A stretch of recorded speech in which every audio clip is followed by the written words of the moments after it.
Boa noite a todos, boa noite a todas.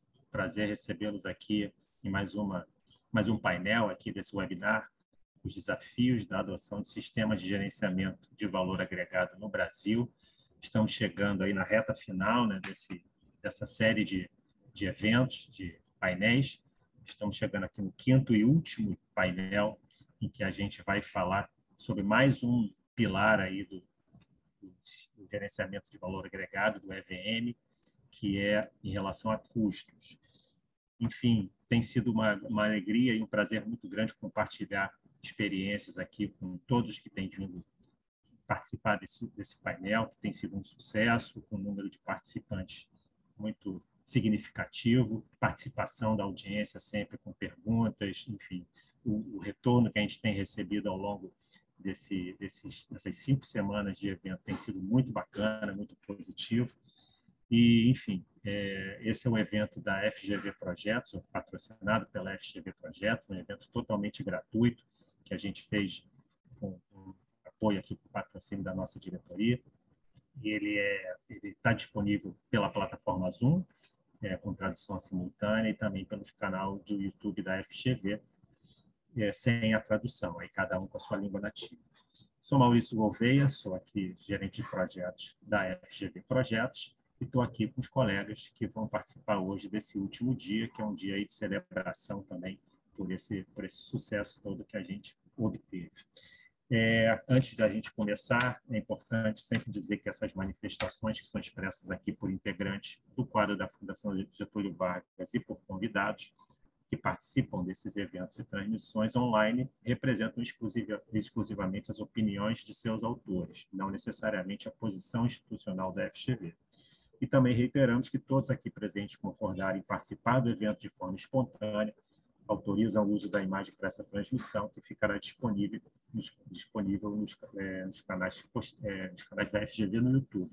Aliás, se você se você perdeu algum dos painéis que a gente realizou aqui, eles todos estão disponíveis no canal do YouTube da FGV, sem a tradução simultânea, porque aí fica cada um falando na sua língua nativa, ou no próprio canal do YouTube da FGV Projetos, onde a gente está disponibilizando os painéis totalmente em português, já com a tradução em português. Enfim, foram 5 eventos, a gente realizou o primeiro junto com... Na realidade, toda essa área de 5 eventos é uma parceria com o College of Performance Management, que é uma instituição parceira e tem dado um grande apoio a todo esse evento, e eles são uma instituição aí voltadas ao gerenciamento de desempenho, a disseminar as práticas de gerenciamento de desempenho, especificamente com relação ao EVM, que é o grande protagonista de toda essa discussão que a gente está trazendo aqui hoje. Nós tivemos a participação do CPM, né, do College of Performance Management, no primeiro dia, com o Gordon Krantz, que está aqui, o próprio John Drisner, presidente atual do CPM, e também a Rebecca Winston, que tiveram aqui falando, dando uma visão geral sobre o EVM e falando um pouquinho sobre o próprio CPM, a missão do CPM, como que você pode entrar em contato com eles. No segundo dia, a gente dedicou a projetos na área de defesa, com representantes da INGEPRON, da Marinha do Brasil e da própria Marinha norte-americana. Tivemos, no terceiro dia, voltados para aspectos de compliance, e a gente trouxe uma representante do GAO, né, que é o Governor Accountability Office norte-americano, e um representante do nosso Tribunal de Contas da União, que também a gente discutiu bastante, foi muito interessante desse lado do compliance, né, da conformidade desses projetos. E na semana passada a gente dedicou o assunto a riscos, né, e a gente trouxe também 2 especialistas, um brasileiro, gerente e consultor de riscos da Petrobras, e a Val, que era a Val Jonas, uma consultora britânica na área também de riscos, aí uma consultora global, e a gente falou, foi também um evento bastante interessante, que eu recomendo que vocês revisitem lá no canal do YouTube da FGV. Hoje a gente está dedicado a custos, e a gente trouxe aqui 2 pessoas também extremamente envolvidas nesse tema, especialistas do tema, revisitando aqui o nosso evento, que é o John Drisner, que ele esteve com a gente no primeiro dia, que aqui ele vai falar um pouquinho da experiência dele, e o Alexandre Rodrigues, que é um consultor também internacional, de atuação global, já com projetos em diversos países. O Alexandre Rodrigues, que é de Portugal, e ambos vão poder falar um pouquinho aí de forma até complementar em relação às suas apresentações sobre esse tema. Então, vou aqui apresentar já inicialmente o John Drisner.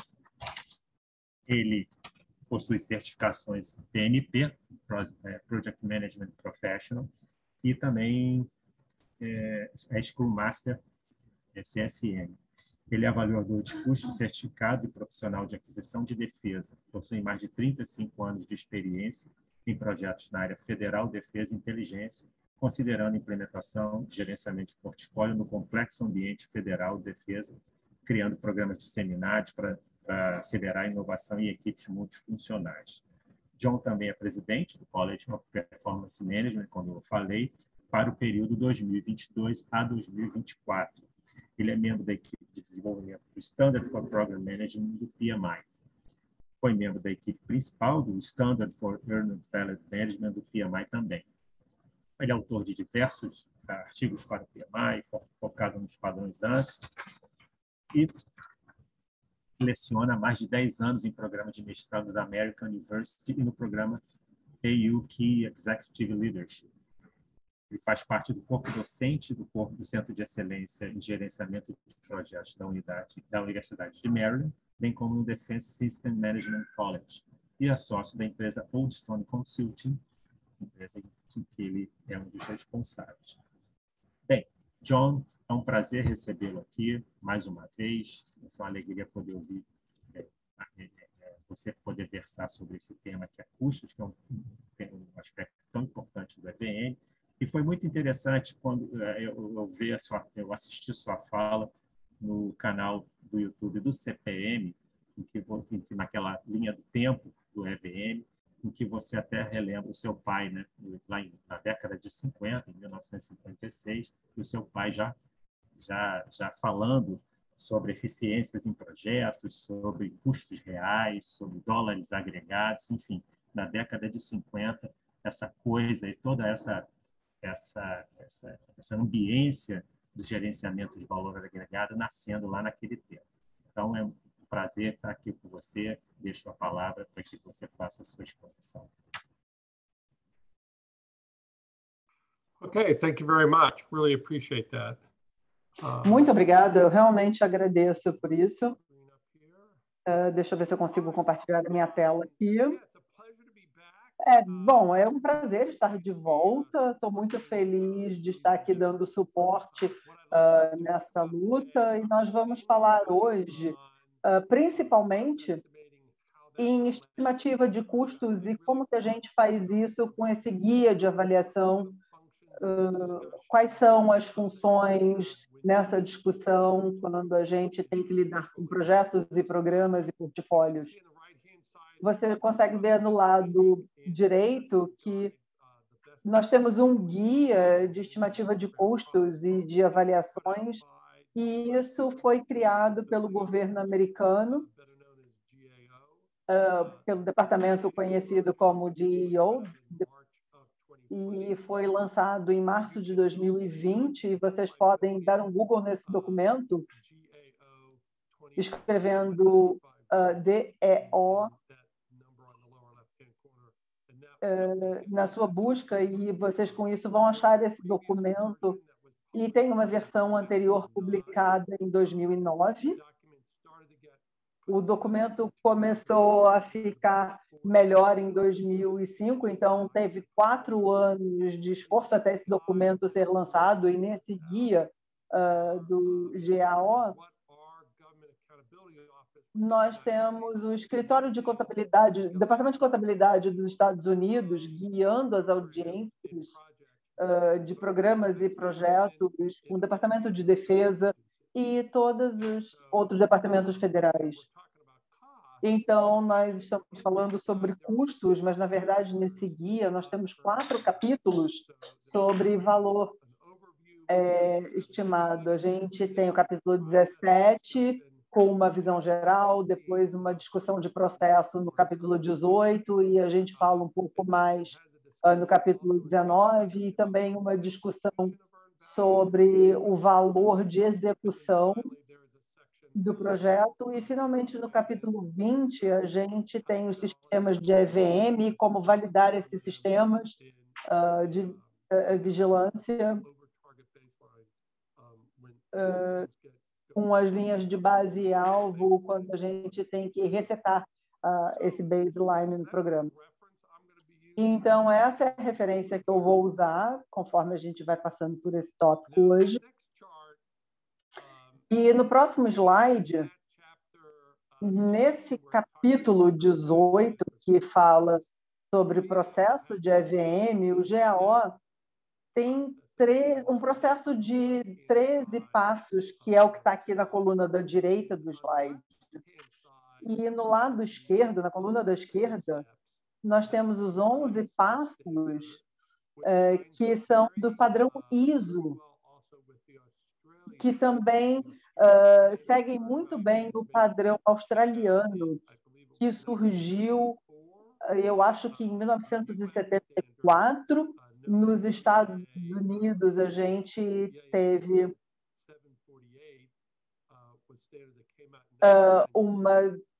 um padrão que apareceu depois, e tudo isso tem base num documento do governo que surgiu em 1968. Então, os australianos criaram seu próprio padrão, que está envolvido, na maior parte, com coisas que a gente vê entre esses passos. E a gente, comparando os dois, vê que tem um alinhamento bastante grande entre o ISO e o guia do GAO.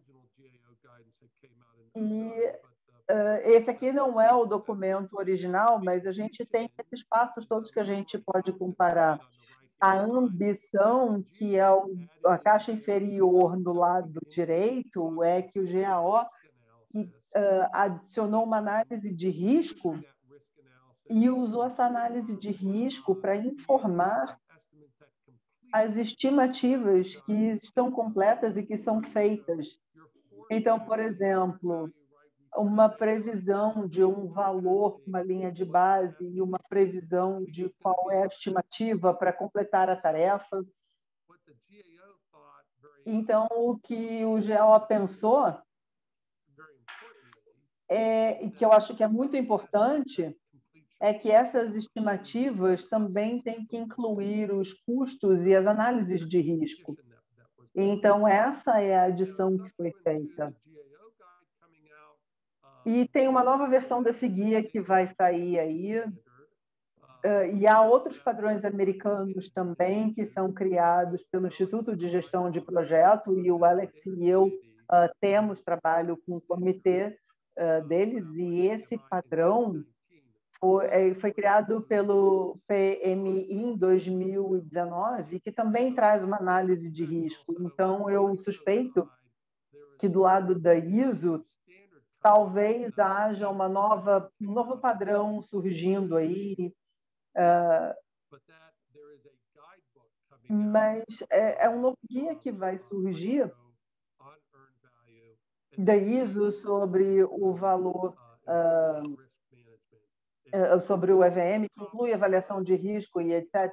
Então, essa é a grande evolução que está surgindo no valor, no EVM, nos últimos 15 ou 20 anos, e essa inclusão de análise de risco ao plano que foi feito sobre o EVM é importante. Então, agora vamos voltar e olhar para outra coisa, que é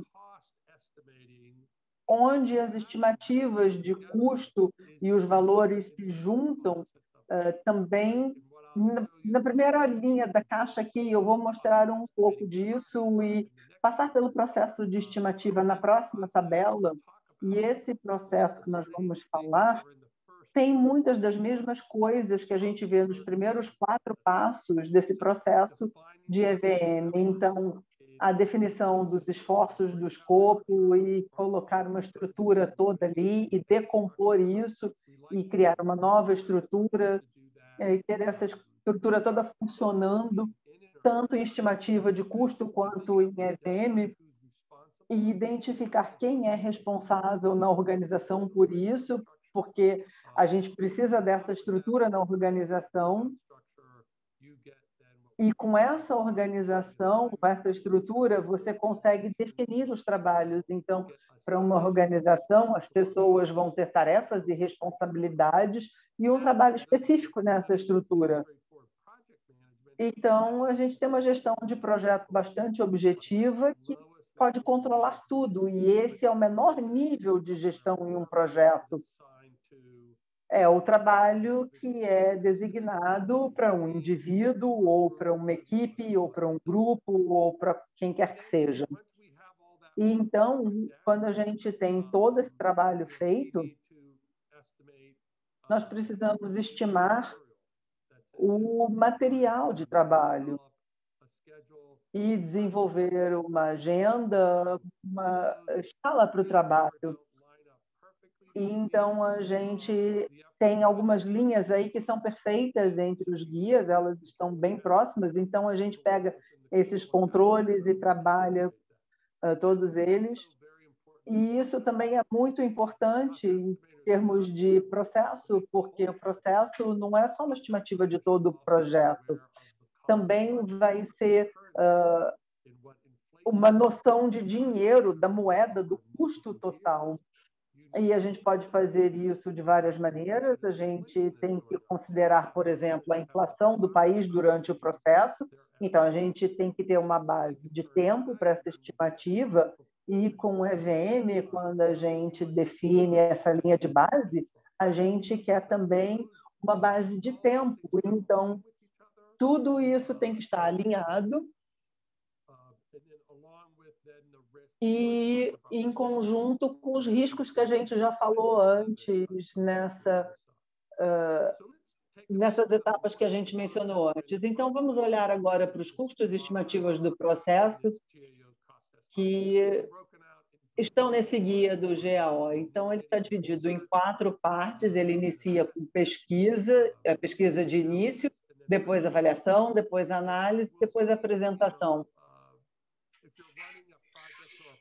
Então, se vocês estiverem fazendo um projeto, você vai ter que verificar, por exemplo, uma vez que eu decidi o que eu vou fazer e o custo que vai levar para fazer isso, eu tenho que dar alguns passos para realmente definir a estimativa dessa avaliação e fazer essa avaliação.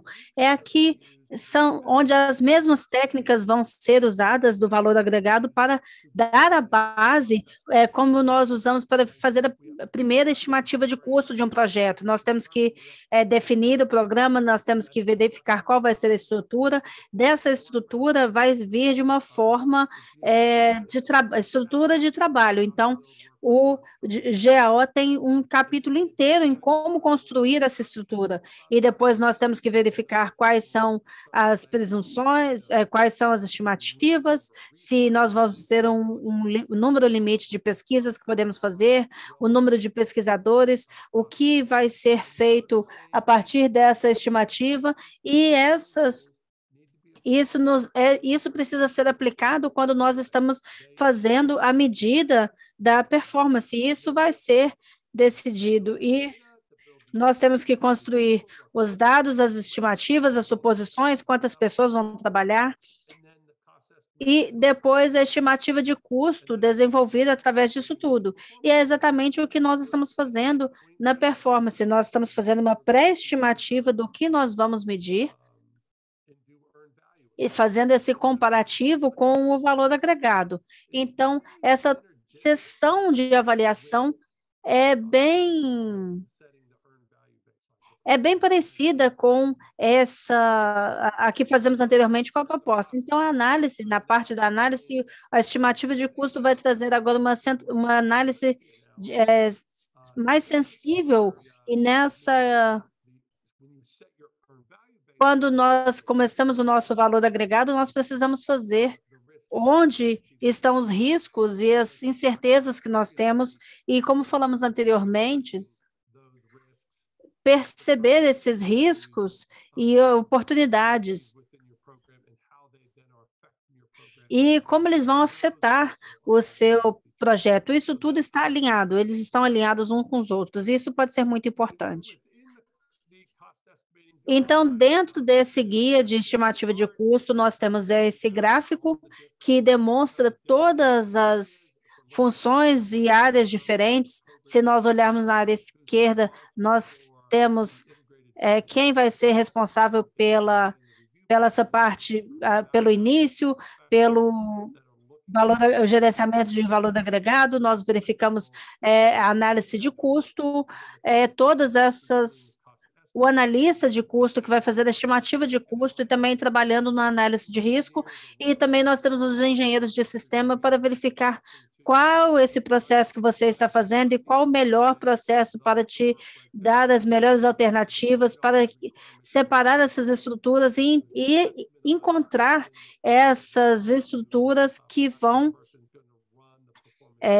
e verificar qual pessoa vai fazer todo esse processo. Então, todos esses setores, se vocês tiverem eles separados dentro da sua organização ou não, todas essas coisas precisam estar em sintonia uma com a outra. E essa é a tabela que nós temos aqui nesse guia. E como fazemos isso também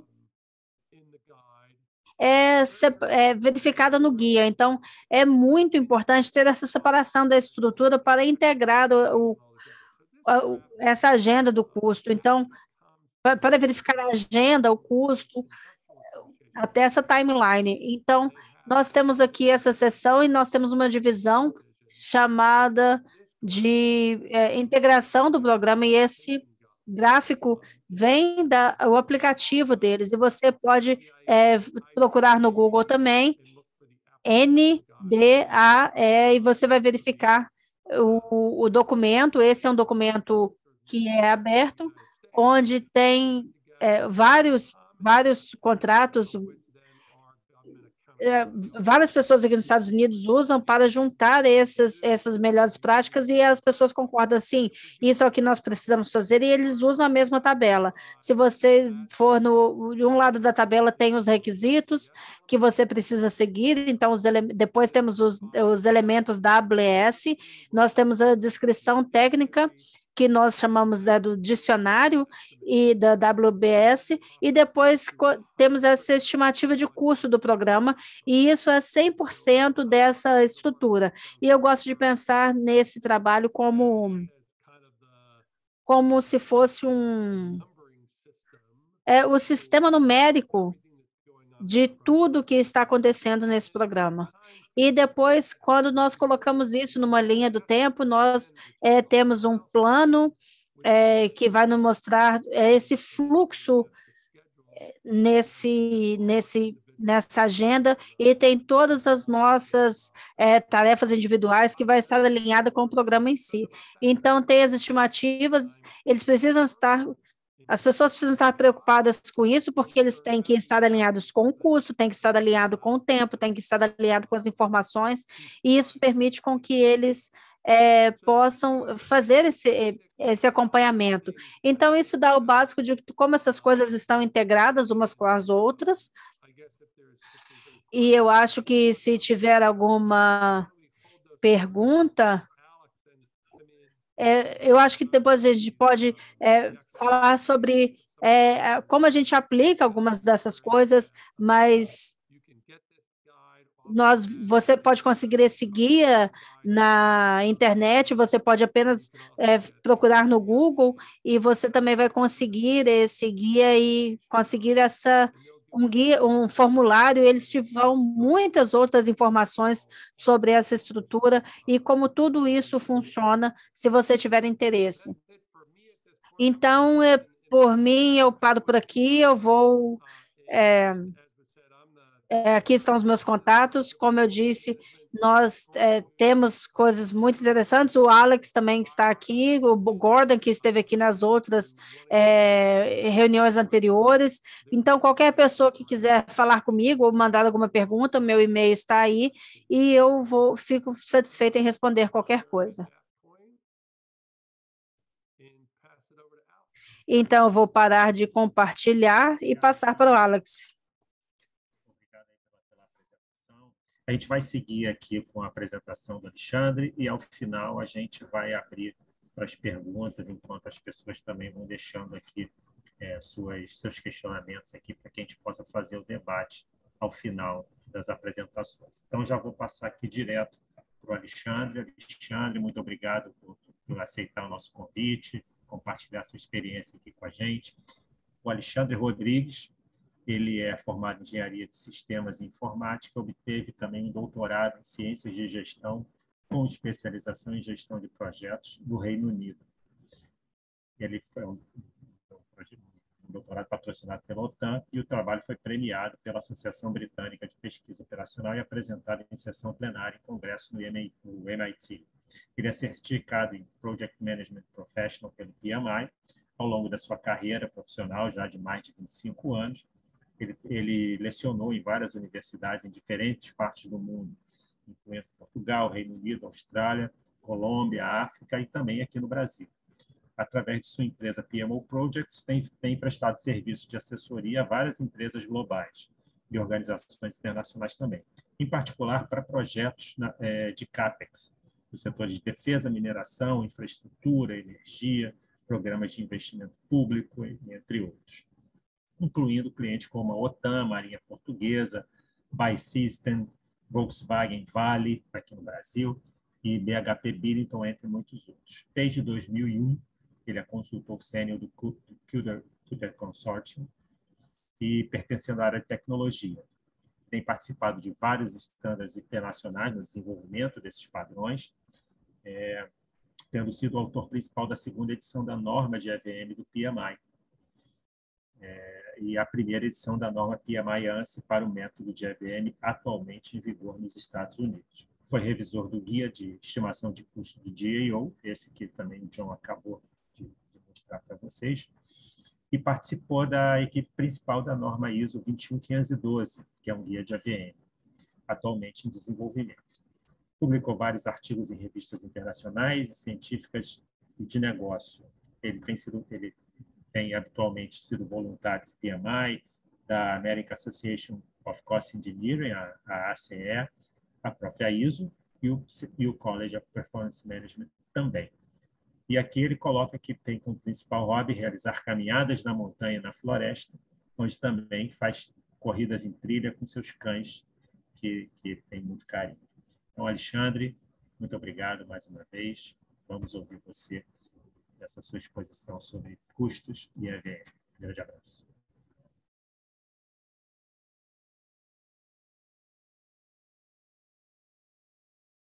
Já está mudo, Alexandre. Boa noite, Maurício. Eu estava a dizer que o seu timing foi perfeito.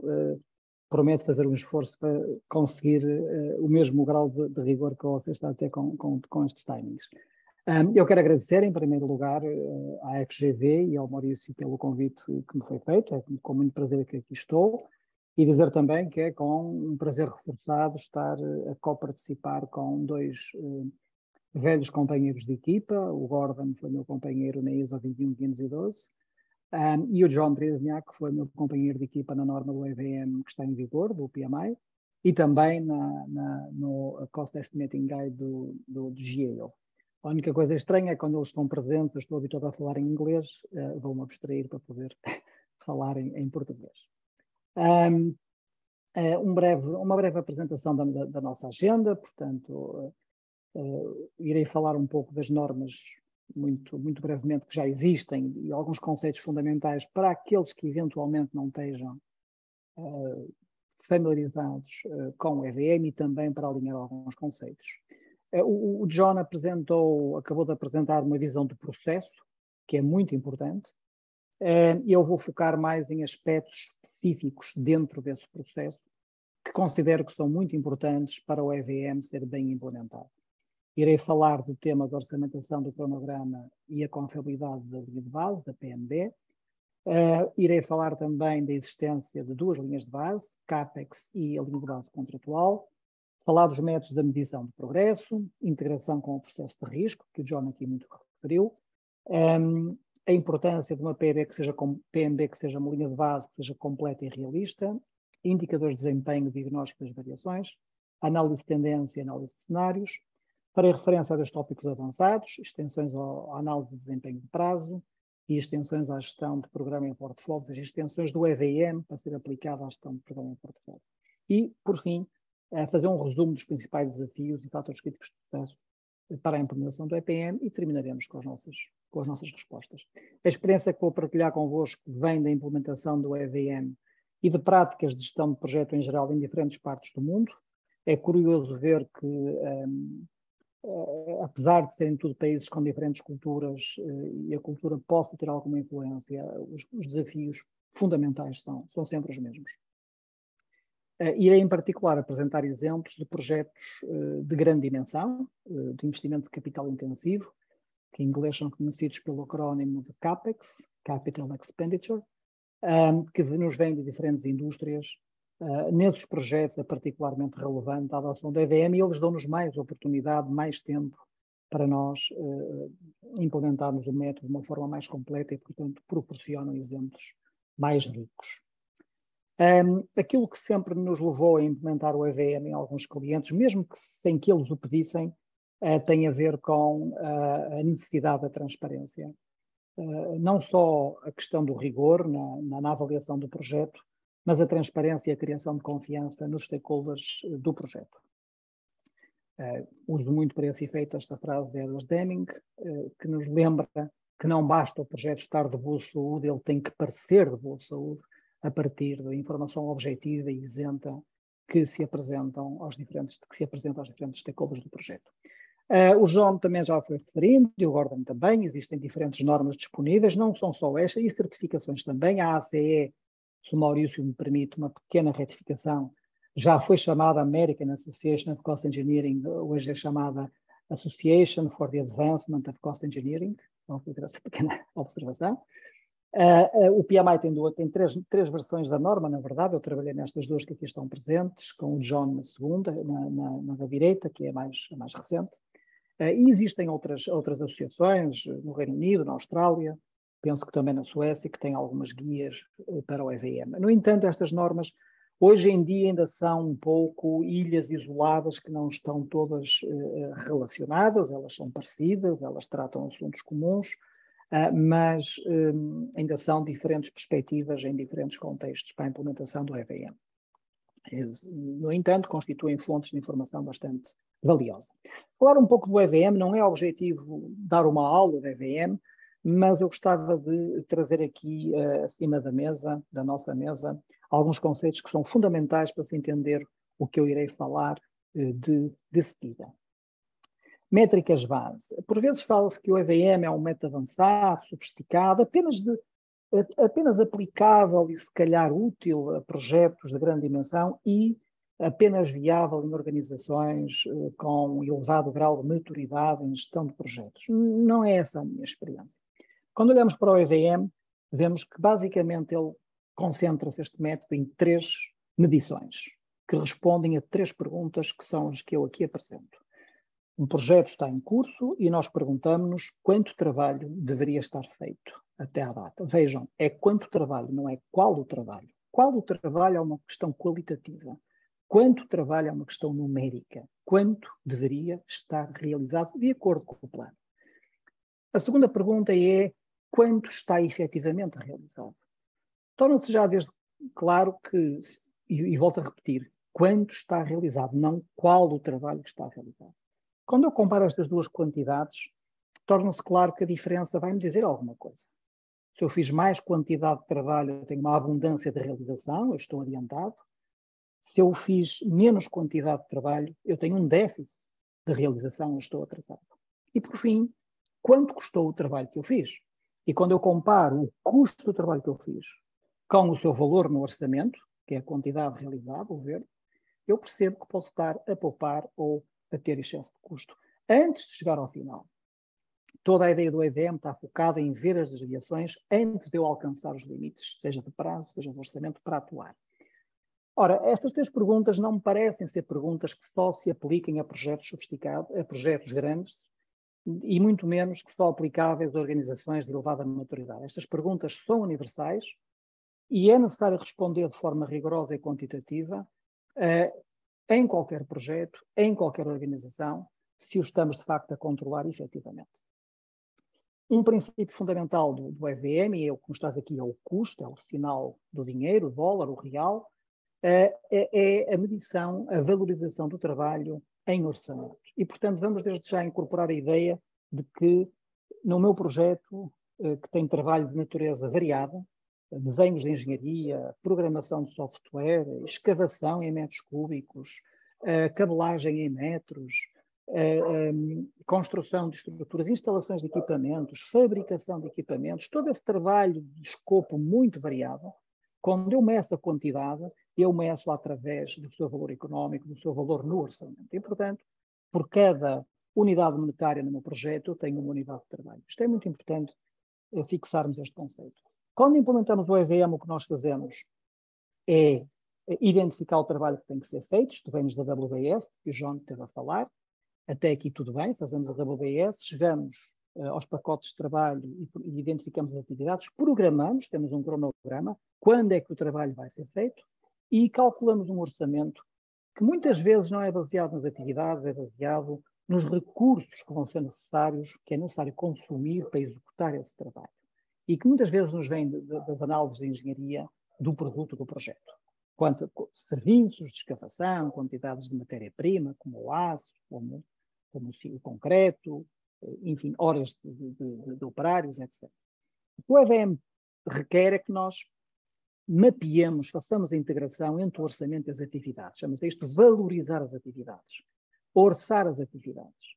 As atividades têm que são responsáveis para ser executadas pelo consumo de recursos e, como tal, elas vão consumir parte do orçamento.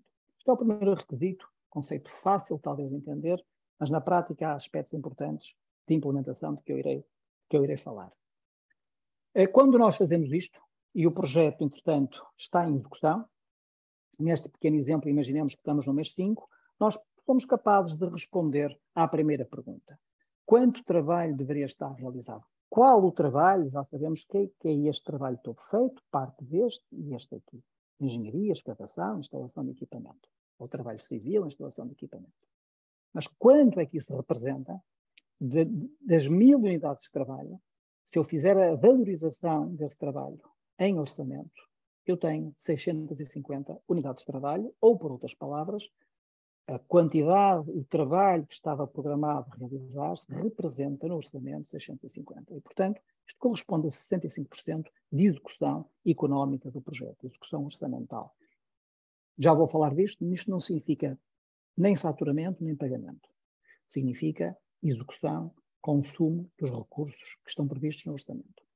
Um segundo requisito do EVM é a medição do avanço físico das atividades, ou do progresso das atividades, aquilo que se chamam, por vezes, EVM Techniques, ou técnicas de EVM, é um nome que eu acho, por acaso, um pouco confuso, mas que tem a ver com a medição, com a pontuação do avanço das atividades. Há vários métodos para fazer, já vou falar disso, e quando nós pontuamos o progresso, nós passamos a valorizar o trabalho que está realizado.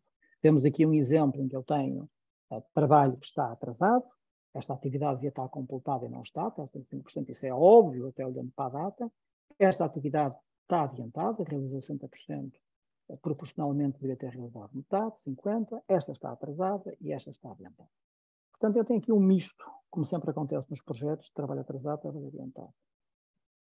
Quando nos perguntamos qual é, no global, a quantidade de trabalho feito, nós não vamos somar desenhos de engenharia com metros cúbicos de escavação, com etapas do processo de instalação do equipamento, com metros lineares de vedação ou de cabelagem. Nós não podemos somar laranjas com maçãs.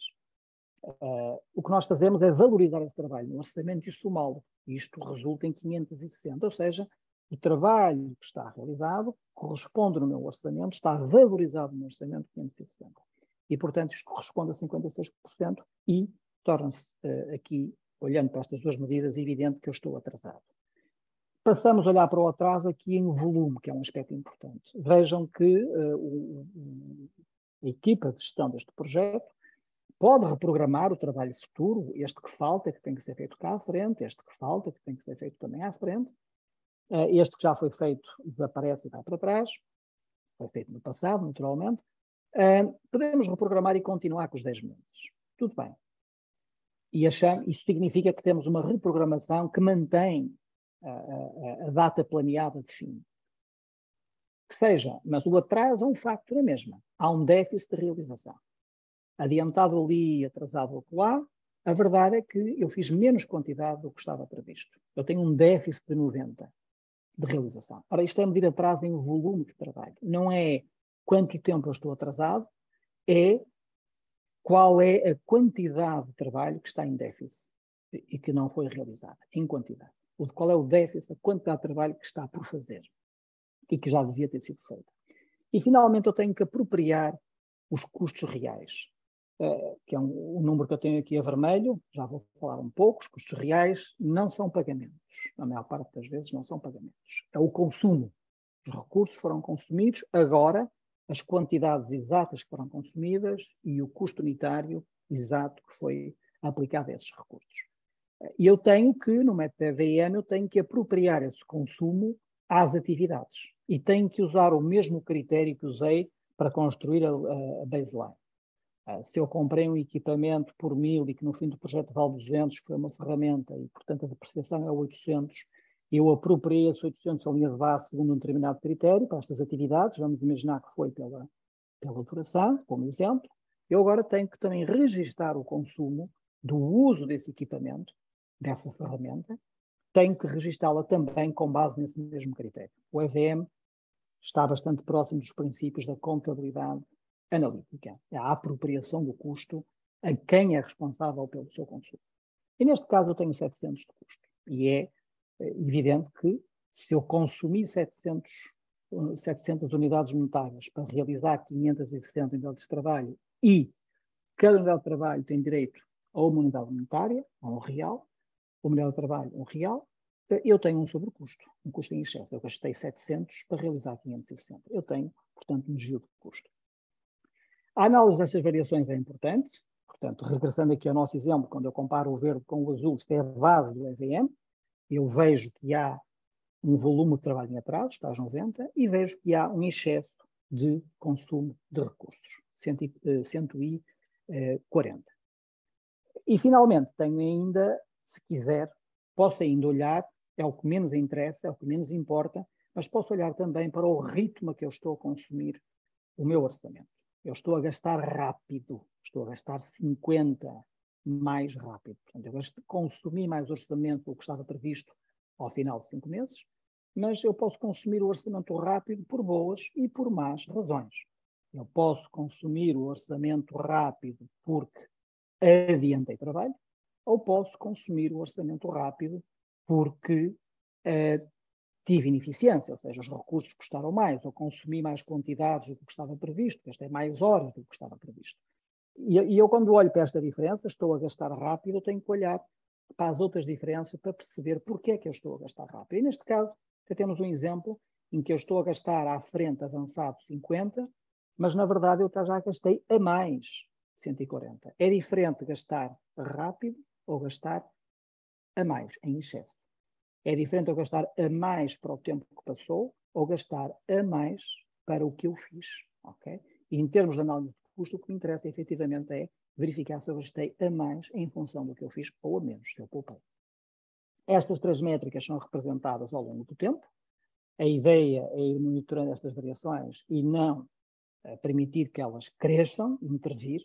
E também podemos, o EVM também nos oferece a possibilidade de traduzirmos em tempo, quando há atraso ou adianto, traduzirmos em tempo essa variação. Temos aqui um caso em que eu realizei 40 unidades e devia ter realizado 60, portanto eu tenho um déficit de realização de 25, mas eu também posso traduzir em tempo, porque se eu realizei 40 ao fim de 6 meses, eu consigo ver, e é menos do que o previsto, eu consigo ver que o momento no tempo em que eu deveria ter alcançado 40 unidades é antes, é aqui, é no mês 4,5, e, portanto, eu tenho uma variação de tempo de mês e meio. Ou seja, eu estou num ponto de progresso, a quantidade de trabalho que eu já realizei, este volume de trabalho já realizado no projeto, este ponto de progresso, de trabalho acumulado, deveria ter sido alcançado há 1 mês e meio atrás, que é o meu atraso em tempo. Mas, conforme vamos ver, o volume é o mais importante. Portanto, em resumo, o EVM requer que eu estime o orçamento, carrego no cronograma, registro os consumos e o progresso, e daí retiro estas métricas, a partir das quais depois eu posso produzir uma série de indicadores de desempenho. Primeiro aspecto crítico e primeiro erro que é muito cometido na implementação do EVM é confundir estas três curvas que estão monetizadas ou dolarizadas, se quisermos usar o dólar como moeda, ou seja, estamos a medir trabalho planeado, trabalho realizado, custo, em valor monetário, confundi-las com fluxo de caixa. Okay? Um exemplo típico é, por exemplo, a estocagem de materiais. Os pagamentos geralmente são feitos de forma bastante repentina. Chegou um equipamento ao site, eu pago, é um valor elevado. Se eu construo estas curvas com base em fluxo de caixa, vamos imaginar o caso da estocagem. Eu, no início do projeto, comprei aço e pus em estoque. Entra a fatura, eu pago. Isso vai registrar um custo elevado no início, sem que nenhum trabalho esteja feito. E na verdade, esse aço foi comprado, não está nenhum trabalho feito e já há um custo incorrido. Eu tenho uma variação de custo muito grande. Okay? Não está nenhum trabalho feito, ou está pouco trabalho feito, e um custo muito elevado, porque eu comprei o aço todo de início. E até pode ter sido por uma boa razão estratégica, o preço do aço está baixo. Mas isso vai me dar uma variação de custo negativa. E de nada serve dizer, bom, temos um excesso de custo, mas sabemos porquê.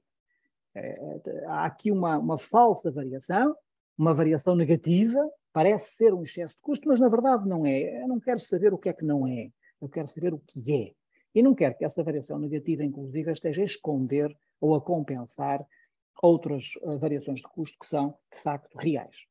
Portanto, o que nós temos que fazer não é outros exemplos, são o exemplo dos pagamentos adiantados, o down payment, o pagamento adiantado ao fornecedor, que também gera um fluxo de caixa, pagamentos também no final apenas.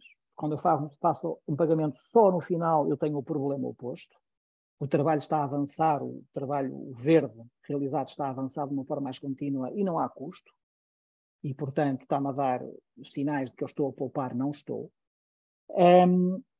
Dei o exemplo da estocagem, o exemplo de pagamento adiantado, e há também os exemplos dos equipamentos. O equipamento que está a ser fabricado no fornecedor, mas eu só vou pago 10% quando a fabricação estiver completa e pago 90% quando estiver instalado no site.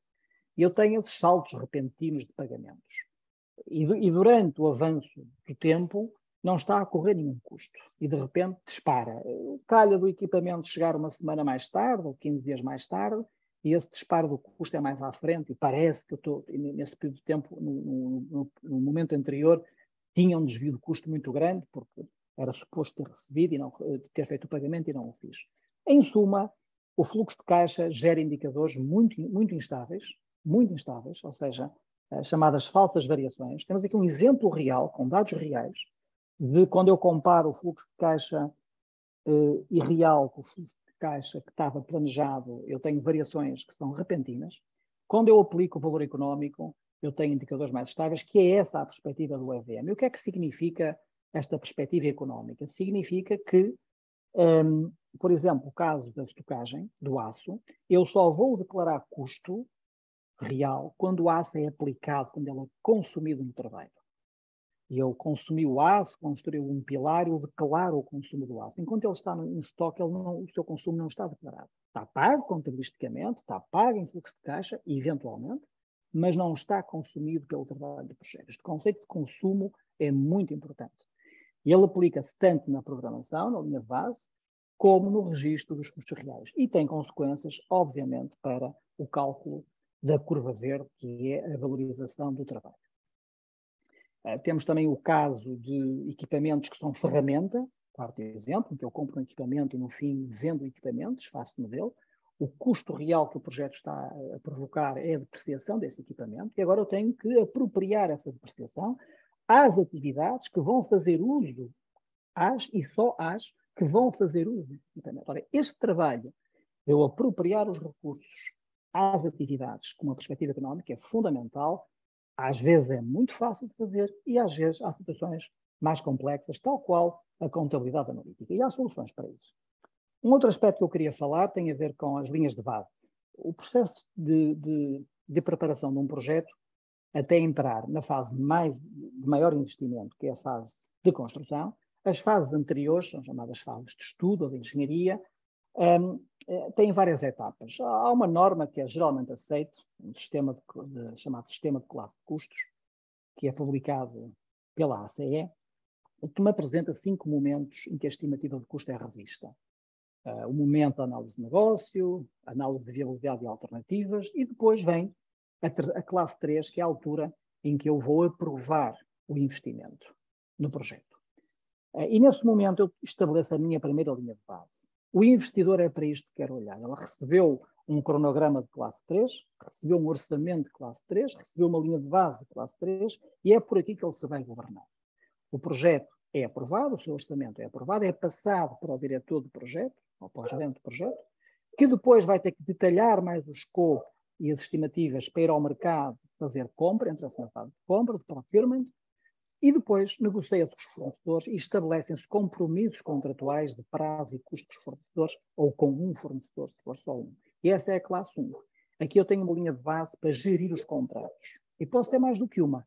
Se eu tiver 3 ou 4 fornecedores no meu projeto, eu tenho 3 ou 4 linhas de base para gerir esses fornecedores. Quando eu estou a olhar para o desempenho do fornecedor, é uma perspectiva mais operacional da equipa de projeto que está a gerir o contrato com o fornecedor. Quando eu estou a usar a linha de base CAPEX, eu estou a reportar aos meus investidores. Quando eu uso um exemplo, quando nós usamos este sistema, isto é muito comum em projetos CAPEX, existirem estas 2 linhas de base, acontece que nós, por vezes, quando a equipa de projeto vai contratar, muitas vezes contrata com... Isto é um exemplo, nem sempre acontece, em que eu contrato com alguma folga, eu consigo contratar este trabalho por 8 meses, no CAPEX está previsto 10, por 800 no CAPEX está previsto 1000. Esta é a minha linha de base acordada com o meu fornecedor, azul claro. E esta é a linha de base CAPEX para a qual o investidor está a olhar. E depois eu tenho a realização e tenho o consumo.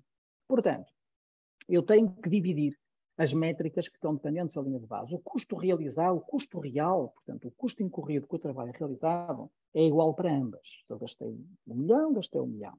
Agora, o orçamento do realizado e o orçamento do planejado, no CAPEX tem um valor, porque eu orcei em 1000, mas no contrato tem um valor diferente, porque eu orcei em 800. E, portanto, eu tenho que calcular as 2 métricas em separado, em função das 2 linhas de base. E eu posso ter situações, isto é um exemplo, em que eu posso ter um sobrecusto na execução do contrato. Portanto, o meu fornecedor aconteceram, vamos imaginar, aditivos, trabalhos a mais, que são da minha responsabilidade cliente. Vamos imaginar até subidas, outro exemplo, são subidas de preço de mercado pelas quais eu sou responsável de determinados materiais, ou uma repetição de um trabalho que a responsabilidade está comigo, cliente, e eu tenho um sobrecusto do contrato. O contrato está a gastar a mais. Mas quando eu valorizo o trabalho feito na linha de base de CAPEX, na verdade o projeto ainda está a poupar, porque eu contratei o trabalho para um valor mais baixo. Não são 2 verdades. Não são 2 verdades. São, na verdade, 2 perspectivas sobre a mesma realidade. Uma que assume a valorização do CAPEX e a outra que assume a valorização do contrato. Quando isto se faz, a gestão do projeto, o gerenciamento do projeto é feito com autonomia pelo diretor do projeto, pela equipa de projeto. Ele tem os seus contratos que podem derrapar, gastar mais ou menos, mas quando reporta ao investidor, ele reporta sempre com base no CAPEX, que é o seu contrato com o investidor, é o CAPEX, não é os valores que acordou com os seus fornecedores. Um outro tema muito crítico na implementação do EVM é os métodos de medição de progresso físico. Alguns são muito fáceis, outros são mais complexos. É muito comum, este é um exemplo real, em que nos aparece uma situação em que todos os meses chegam consumos de serviços associados às atividades, em que as quantidades, algumas resultaram de aplicação de medidas de resposta a risco, outras foram alterações ao escopo que foram aprovadas durante a execução desse mês, outras são simplesmente gastos em excesso. E, portanto, eu tenho aqui uma mistura de atualização da linha de base, porque houve um trabalho a mais que está aprovado no terreno, com a implementação de uma medida de risco, estamos a falar de projetos complexos, e nós temos que ser capazes de pegar em todos esses dados e produzir uma métrica de avanço físico que seja consistente.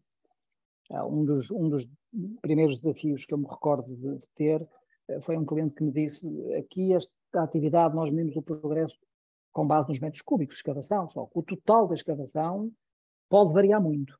Portanto, como é que nós medimos um progresso contra um total que é altamente flutuante, que muda muito, não é? E essas situações podem ser respondidas e resolvidas e, por vezes, necessitam do desenvolvimento de modelos de medição de avanço físico específicos para esse tipo de trabalho. É importante notar que uma empresa deve procurar ter estas soluções pré-definidas, não deve estar a reinventar a roda cada vez que as encontra. Um outro aspecto é a incorporação da reserva de risco na linha de base. Já foi falado isso no seminário anterior, não vou repetir, a reserva tem que ser calculada. Quando a reserva é calculada, ela por vezes é decomposta e especializada em diferentes tipos de riscos, também foi falado um pouco estes conceitos no seminário anterior, os riscos e eventos tradicionais do registro de risco, tem o risco de variabilidade, que tem a ver com a incerteza contínua, flutuação de produtividade, flutuação de preços de mercado, flutuação de variações de prazos que estão dentro de um intervalo esperado e que podem variar continuamente. E tem também os riscos, o price escalation é um caso particular de variabilidade, às vezes é colocado à parte, tem a ver com a contingência que é feita para responder à escalação de preços no mercado. Pode ser um exemplo de variabilidade se foram flutuações de preços esperadas, ou pode ser também um risco evento se for uma flutuação repentina, que está a acontecer agora, com a situação geopolítica que estamos a viver. E os riscos emergentes são chamados unknowable unknowns. São os riscos não conhecidos e não conhecíveis no início do projeto. E, portanto, eu não tenho como quantificá-los. E eu tenho que criar uma contingência, porque eu sei que há alguns riscos não conhecíveis, unknowable, hão de aparecer. Esses riscos podem ser contingenciados. Temos aqui uma especialização da reserva de contingência para diferentes tipos de risco, mas estes riscos não podem ser riscos enormes, como é o caso do Covid, por exemplo. De contrário, o orçamento do projeto fica gigantesco e, portanto, ninguém contingencia riscos emergentes de grande dimensão. Na verdade, se chegar a grande dimensão e tem que ser contingenciado, é bom que ele seja um risco que já seja conhecido e será um risco do tipo evento. Quando nós estamos a executar, como é que isto funciona? Esta era a parte que eu queria partilhar convosco, isto requer processo e procedimentos.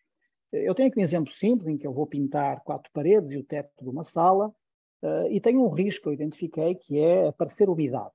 Pode aparecer umidade. Eu não sei em qual das paredes vai aparecer umidade, não posso adivinhar, antecipar em qual das 4 paredes ou no teto pode aparecer umidade. E se a umidade aparecer, e há uma probabilidade grande que apareça, pelo menos em 2 paredes, vamos imaginar que a probabilidade é 50% por parede, nas 4 seriam 2 vezes, é muito provável que aconteça, não sei aonde, e, portanto, eu vou ter que ter contingência para tratar a umidade. E, portanto, eu crio aqui a minha reserva de contingência de $40 e também crio uma semana extra, porque esse tratamento da umidade pode requerer tempo extra. E eu tenho a minha linha de base que incorpora a minha reserva de contingência de tempo e custo. 40, uma semana. Na execução, o que é que acontece? Eu termino de pintar a parede 2 e quando começo a pintar a parede 3, eu detecto que essa parede tem umidades. E tenho que aplicar a resposta a esse risco que foi identificado e foi contingenciado. E a resposta é realizar uma atividade de remoção da umidade. Eu consigo reprogramar em paralelo, ou seja, eu consigo ir pintando a parte seca da parede, mas, entretanto, vou também removendo a umidade nas partes que a parede está úmida. Isto é só um pequeno exemplo. E, portanto, eu não preciso de tempo extra, mas preciso de orçamento extra. Também poderia precisar de tempo extra. E, portanto, se remover a umidade requer 30, eu vou buscar esse financiamento, entre aspas, esse orçamento, aos 40 que tenho na contingência. Eu transfiro o orçamento da contingência para essa atividade. E quando eu faço isto, a minha linha de base é atualizada. Eu agora vou medir o desempenho daqui para a frente, utilizando para o cálculo do PV e do EV esta linha de base e não a anterior, que é a que está ali em cima e que aqui está tracejado. Neste caso, o total não muda, porque os riscos estão a acontecer e eu estou a consumir a reserva para lhes responder e, para já, a reserva ainda está a ser suficiente para eu ir tratando os riscos que aparecem. Portanto, esta dinâmica... Sim, diga, 10 minutos, não é? Você pediu para avisar. Obrigado. Esta dinâmica, aqui é um exemplo simples, ela tem que existir, o que significa que quando um trabalho é feito, isto não é uma alteração de escopo, vejam. Isto não é um project change, não é uma alteração de escopo, não é um trabalho a mais. Este é um trabalho que não estava definido, porque é uma resposta a risco que só ia ser ativada, é um plano chamado plano de contingência, caso o risco ocorresse. Até preciso diferenciar quando os consumos ocorrem, porque é que eles estão a ocorrer. Falando de gestão de risco, o EVM também permite dar indicadores de futuro que nos permitem também estabelecer alertas para potenciais riscos. Por exemplo, vamos imaginar que isto é um pacote de trabalho, eu realizei 40, devia ter realizado 65, estou com um grau de realização abaixo, estou a realizar 61% em cada período de tempo da quantidade de trabalho que estava prevista, okay? 0,61, 65 contra 40. E se eu agora quiser terminar no prazo, eu tenho este trabalho remanescente, que são 60, mas eu daqui para a frente, do mês 6 ao 10, 4, eu tenho o recurso, estava preparado para realizar não 60, mas 35, 65 para 100. Portanto, eu vou ter que encaixar 60, onde estava previsto em realizar 35. E, portanto, se eu fizer a razão entre os dois volumes, eu meço e concluo que nos meses seguintes eu tenho que ser capaz de realizar a quantidade que estava prevista em cada mês, mais 71%. E, portanto, quando este desempenho futuro necessário para completar o prazo começa a ser muito elevado, é um alerta de que, se calhar, riscos que são difíceis de identificar podem estar a ocorrer. Por exemplo, o risco de mão de obra menos produtiva. A baixa produtividade da mão de obra não acontece num dia, de repente, não é? Só que quando começa a ver que o trabalho acumula, e esse atraso é persistente, não foi só uma semana, nem 2, nem 3, nem um mês, nem 2, e o meu indicador de desempenho futuro começa a ultrapassar determinados limites que é quase impossível recuperar, eu estou numa situação de alerta de que se calhar ocorreu um risco que tem a ver com baixa produtividade. O que acontece quando nós temos um orçamento subestimado? Isto é um caso real de um projeto que tinha um orçamento, uma linha de base impossível, subestimada. Foi feita com base, ela vinha por aqui e fazia assim. Ela estava baseada em pressupostos de produtividade que não se estavam a realizar e no final de 9 meses já se estava com um atraso muito considerável. Então, reconheceu-se com o empreiteiro, com o construtor, que de facto a produtividade não era tão baixa e que havia que reprogramar o projeto. O projeto é reprogramado e é construída uma nova linha de base. Só que nós entramos aqui nesta altura e fizemos isto retrospectivo. Quando é feita a reprogramação da linha de base, todos os pressupostos de produtividade foram mantidos. Condições climáticas mais desfavoráveis, mais chuva. Mão de obra toma mais tempo a contratar. Mas esses pressupostos da linha de base anterior mantiveram-se, na esperança. Porque vejam, este plano já é mais desafiante do que o original, porque agora vou ter que fazer não só o que estava previsto, mas o meu déficit. Eu tenho sempre que realizar o que estava previsto, mais o meu déficit. E o que acontece passados uns meses é que repete-se a situação. Okay? E, portanto, gosto ou não, e agora a minha recuperação requer uma curva ainda mais vertical. É o que eu costumo dizer, começamos a fazer alpinismo, não é? E isso começa a ser impossível realizar a um ritmo tão acelerado. E, portanto, nós, de facto, o que temos que fazer é reconhecer como o ritmo factível é este e temos que viver com essa realidade. Se, efetivamente, não conseguimos atuar nas causas da variação passada, ou então temos que atuar nessas causas. Um outro aspecto também muito importante do EVM é a sua capacidade de decompor a variação. Aqui eu tenho um caso de atraso. Eu realizei este trabalho de 123 em vez de 216 milhões, e eu consigo, com a EVM, em tempo não dá para fazer isto, mas em volume de trabalho dá, isto é o volume de trabalho em atraso, eu consigo decompor, neste caso, por componente de escopo, que são as subsecções da ferrovia. Eu sei que, por exemplo, estas duas subsecções, a D e a B, são responsáveis por mais de metade da quantidade de trabalho em atraso. Se eu tenho que atuar e tentar recuperar, é nestas duas subsecções que eu devo olhar. Também posso olhar e devo para o caminho crítico, para efeito de sequenciamento, mas em termos de volume do problema, é aqui que está a acontecer o maior volume de atraso. E o mesmo para o custo. Aqui eu tenho um exemplo em que a variação de custo é decomposta não por componente de escopo, mas por natureza do trabalho. Nós depois com o EVM, um bom sistema, conseguimos mapear, classificar todas as atividades e todos os recursos por várias perspectivas. Poderia ser, por exemplo, por localização geográfica. Eu poderia ter a variação de custo por localização geográfica, por tipo de trabalho, por fornecedor. E posso, neste caso, é por tipo de trabalho. Eu consegui ver que metade da variação de custo ocorreu num tipo de trabalho que se chama campsites, que é a construção dos acantonamentos dos operários. A análise de desempenho também dá análise de tendência. Quando nós fazemos a análise de tendência, devemos monitorar se ela está a piorar ou se está a melhorar. Aqui eu tenho um caso em que depois da linha de base ser atualizada, eu continuo a verificar que a previsão é um atraso. No mês seguinte, a previsão piora. No mês seguinte, a previsão piora. Esta previsão é uma tendência. E, portanto, claramente, o que está a acontecer é que o prazo no término está a deteriorar. Okay? O que nós queremos é, ao contrário, é que ele melhorasse. Toda esta informação pode ser representada e deve graficamente, para uma mais fácil interpretação.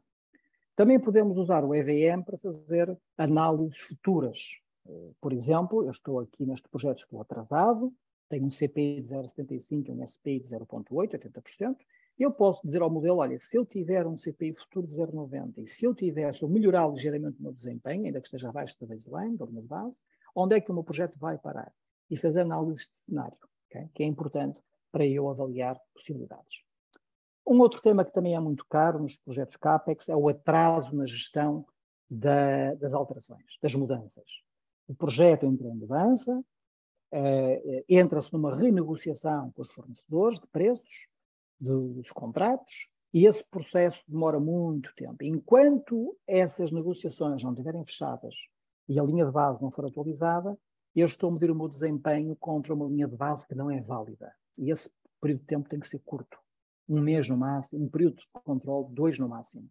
Eu vejo casos em que, de facto, a empresa não tem processos céleres para fazer a atualização à linha de base em função de mudanças que estão a decorrer. Este é o cenário que temos que ter, que são períodos de atuação de linha de base curtos, para que não estejamos a medir desempenho contra uma linha de base que era, mas não é, e ainda não se sabe a que vai ser. Isso não pode acontecer. Ora bem, estou aqui a remar contra o meu tempo também. Eu deixo aqui uns slides sobre tópicos avançados, eu não vou aqui detalhar. Este é um tema que tem a ver com indicadores de desempenho de prazo, com o indicador SPI, que muitas vezes é referido, que tende para 1, quando a data de fim é ultrapassada. Há alternativas para se, entre aspas, medir o desempenho de prazo nesses cenários, que este artigo aqui, que tem aqui está aqui a referência do livro onde o artigo está publicado, pode ser encontrado, um capítulo deste livro que eu tive a oportunidade de escrever. E também deixar-vos o exemplo da aplicação da gestão do Earn Value e a gestão de programa, quando nós, além de fazermos o Earn Value para os projetos do programa, também aplicamos os mesmos conceitos à realização dos benefícios. Aqui eu tenho o investimento esperado, aqui eu tenho o custo real, aqui eu tenho o valor do trabalho realizado, estou a gastar mais e estou atrasado, e aqui eu tenho os benefícios, vamos supor que são vendas, e isto é um programa de construção de fábricas de produção industrial.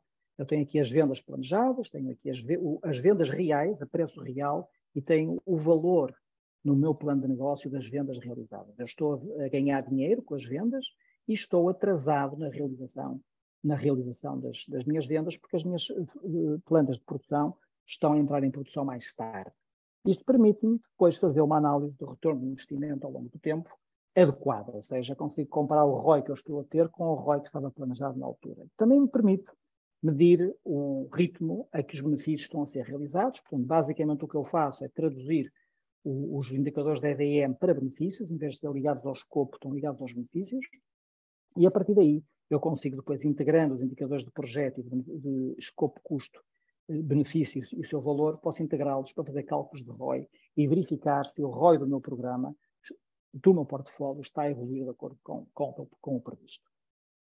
Depois origina aqui uns cálculos matemáticos de indicadores que têm que ver os tradicionais, que são de projeto, os de programa, estou a produzir os benefícios rápido ou devagar, estou a ganhar mais ou menos que o esperado, e aqui a evolução do meu ROI. Neste caso é um caso favorável, que o meu ROI atual é 1,22 e o ROI previsto para a altura, neste momento, é 1,22. Eu sei que estou quase, já ultrapassei a mudar o fim, e vou só terminar aqui com os slides de resumo. O EVM requer uma mudança de mentalidade. Ele pode parecer complicado, mas aquilo que o EVM pede, na verdade, é que nós tomemos a gestão de projeto como algo sério e não como algo que se faz de forma, passo a expressão, leviana e ligeira. Em primeiro lugar, é importante assegurar que processos, ferramentas e conhecimento evoluem de mãos dadas. As empresas às vezes investem demasiado num destes eixos e esquecem o outro eixo, e temos um banco que está enfim, desequilibrado e que não é útil. Portanto, assegurar que não temos excesso nem carência em nenhuma destas três vertentes. As principais mudanças é, de facto, tomar o planeamento a sério, um planeamento que vai à frente do projeto e que não é um planeamento retroativo, para trás. Ele olha para a frente e está sempre atualizado. Software é fundamental. O Excel é útil, mas a planilha mania tem os seus limites. Isto requer uma base de dados, requer um sistema de software como deve ser, para eu poder tirar o máximo proveito da informação. O Excel é bom para protótipos, gráficos, mas não é uma base de dados e nem um software baseado numa sistemação de base de dados. E, obviamente, uma cultura orientada a querer ver variação, a querer compreender a variação, aprender com a variação, atuar cedo no projeto e terminar com os objetivos cumpridos. Principais requisitos, como eu estava a referir, bom planeamento, processo de recolha de dados em tempo útil, onde o software também é importante, é fundamental. Formação a todos os níveis, não é só nos especialistas da EVM, nem no gerente de projeto, equipa técnica, stakeholders da organização, às vezes até fornecedores. Uma cultura baseada em números, também já falei disso no início, cultura proativa de ver cedo os desvios e não esquecer que o EVM não se vai implementar porque a nossa organização está em apuros, está muito mal, está cheia de problemas. Também é uma boa razão para implantar o EVM, mas o facto da minha empresa estar de boa saúde e não faz o EVM não significa que não o deva fazer. Na verdade, é quando eu estou de boa saúde de negócio que eu tenho melhores condições para evoluir as minhas práticas. Não é? E hoje o mercado tem sido generoso, se calhar eu estou bem, mas com o crescimento da minha organização ou com condições que podem ser mais adversas, eu vou precisar destas ferramentas de gestão de desempenho e eficiência.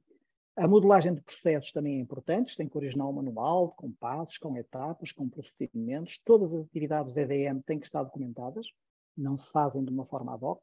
Estão exemplos de projetos reais que nós implementamos e fizemos o chamado Work Instruction Set, o conjunto de instruções passo a passo, desde o planeamento inicial ao controle. Falando de ferramentas, não esquecer que a implantação do EVM não é a implementação de um software. O software é apenas um apoio e o software não vai resolver carências de conhecimento nem carências de processo.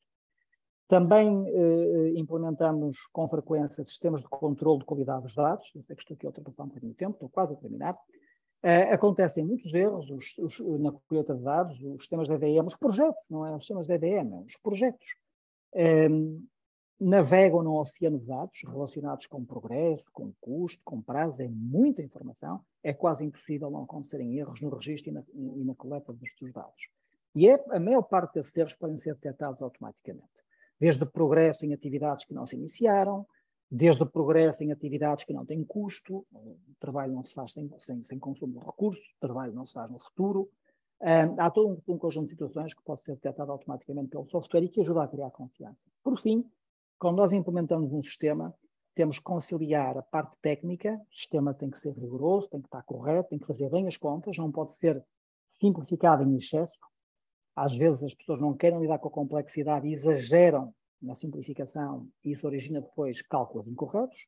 E também não quer um modelo que esteja longe das pessoas, que as pessoas não reconhecem a sua validade. Onde eu quero estar é aqui, é um sistema que é aceite, que talvez possa ter feito alguns compromissos para não ser demasiado sofisticado, mas que continua a ser válido. O envolvimento dos stakeholders é essencial nesse processo.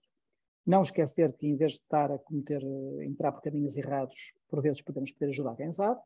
E, falando de benefícios, não esquecer também que, quando nós implementamos a EVM, o custo da minha gestão vai aumentar no orçamento. E depois eu poupo num projeto mais previsível. Não se pode pensar que eu faço uma melhor gestão com menos orçamento do projeto. Eu tenho que investir, efetivamente, no sistema. Mas depois eu vou poupar na redução da variação final. O que interessa é o que acontece no fim, não no início. Último slide. Por vezes as empresas dizem que têm falta de tempo. É tudo muito bonito, mas têm pouca disponibilidade. E às vezes é porque não têm tempo, porque estão a trabalhar mal, estão a ter dificuldades.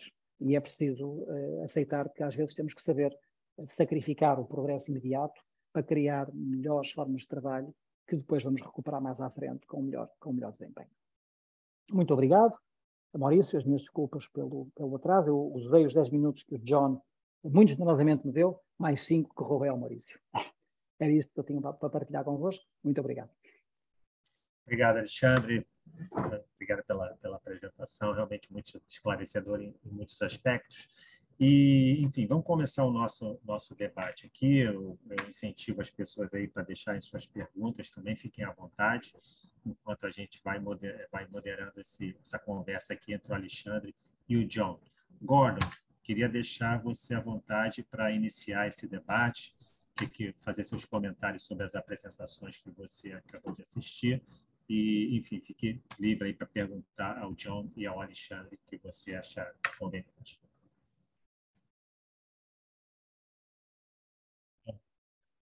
Okay. So yeah, the presentations. Bem, as apresentações, assim como nas sessões anteriores, foram excelentes. Particularmente foi mais técnico dessa vez, mas realmente dá ao público uma ideia do detalhamento que pode ser feito. Eu tenho uma pergunta, primeiro para o Alexandre e depois a mesma pergunta para o John. Bem, o valor agregado, primeiro, o valor que você diz quando você tem o trabalho feito, o trabalho que você, simplesmente o trabalho que você fez a estimativa que você teria. Então, é muito crítico que você tenha uma boa estimativa, porque é isso que você está tentando descobrir, onde você estava, onde estamos gastando dinheiro e esse tipo de coisa. Eu acho que é importante lembrar que o valor que você está colocando ali não é apenas uma estimativa. E dessa perspectiva, tem muitas pessoas, quando nós falamos sobre valor agregado e usamos essas práticas, que você garante ter um sistema bem sucedido. Então, eu gostaria que você falasse rapidamente sobre esse erro de concepção das pessoas. Sure. John? John, you wanna go John, first? você quer ir primeiro? Não, pode ir, Alex. Okay. I'm supposed to do it in Portuguese. Bem, eu I'm going to do it slowly, and if the answer is not vou fazer em português, então vou falar mais devagar. Se a resposta não for o que vocês quiserem, deixe-me saber agora. Maurício, ok. Portanto, deixa eu tricky. Ok. A pergunta é muito boa, uma boa pergunta. Na minha experiência, numa grande parte dos casos, o EVM até nem serviu para se ter um programa com sucesso. Serviu para a empresa aprender e ver as deficiências que tinha na forma como organiza o projeto. E uma delas é a estimativa, não é? É a parte da orçamentação. Há uma grande pressão de negócio, há quase uma infantilidade, uma ingenuidade em programar-se de uma forma irrealista para o projeto ser atrativo para o investidor no início. E depois não é factível, não se consegue alcançar esse resultado. E o EVM começa, de facto, a denunciar as fragilidades, não só na parte estimativa do orçamento, mas depois também na execução, a forma como o progresso físico é medido. Quando nós implementamos estas técnicas, começamos a ter medições de avanço em percentagem da medição física diferentes daquelas que as pessoas esperam, abaixo muitas vezes. E isto mostra que as pessoas são otimistas quando estão a estimar progresso de uma forma subjetiva. Portanto, apesar de... Já tive casos em que o EVM ajudou muito o cliente a mitigar e a reduzir o desastre, o filme de terror que o programa seria.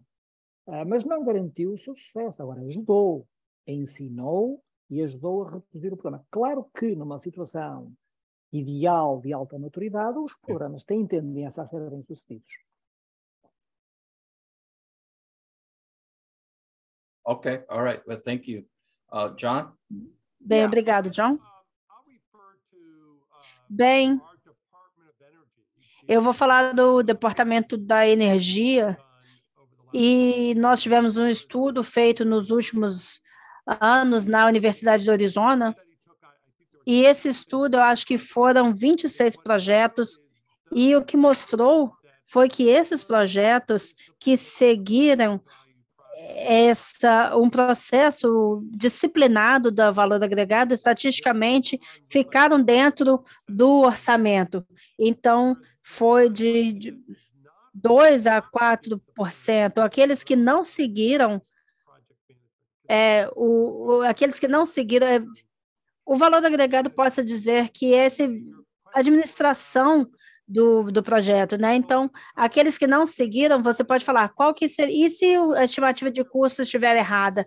Isso pode acontecer, mas pelo menos você pode gerenciar essa expectativa, e o que vimos nessa Universidade do Arizona foi que aqueles que tiveram a disciplina de seguir o processo, estatisticamente não passaram o orçamento, e aqueles que não seguiram, passaram o orçamento em 25% a 50%. Então, acho que nós precisamos entender que as estimativas podem não ser perfeitas. Eu acho que com todas essas métricas, o gerente precisa fazer uma decisão depois. Mas mesmo que você não esteja certo da estimativa, esses processos dão um valor muito grande. Eu acredito que tem algumas perguntas aqui no chat. Vamos para a próxima pergunta primeiro. A próxima pergunta, Maurício. Vou ler aqui as perguntas que estão chegando. Eu tenho uma pergunta aqui. Primeiro, o Jonas Poutilho Pereira está perdoando aqui o atraso do Alexandre, porque falando que valeu, porque a apresentação foi magnífica. Então está perdoado, Alexandre. Obrigado. O Francisco de Oliveira Júnior está falando aqui, está fazendo uma pergunta para que vocês falem um pouco sobre o uso do EVM, né, e do EVMS em projetos do tipo Lump Sum.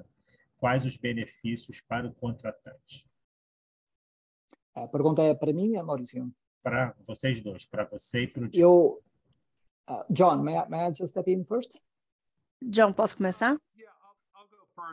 Bem, eu vou primeiro. Bem, eu não sei o que é um lump sum.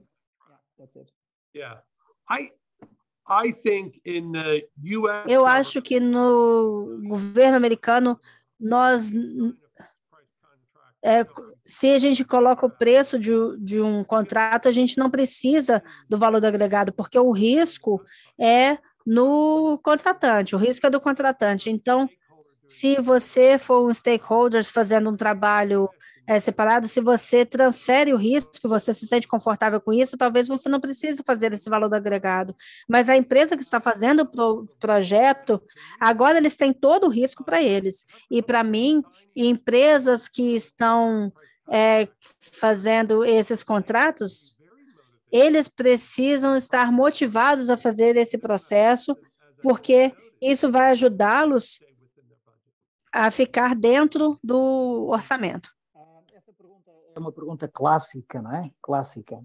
Eu gostava de complementar a perspectiva que o John apresentou, que também é uma resposta muito clássica e aplicável a muitas realidades, no setor público em particular, nos Estados Unidos.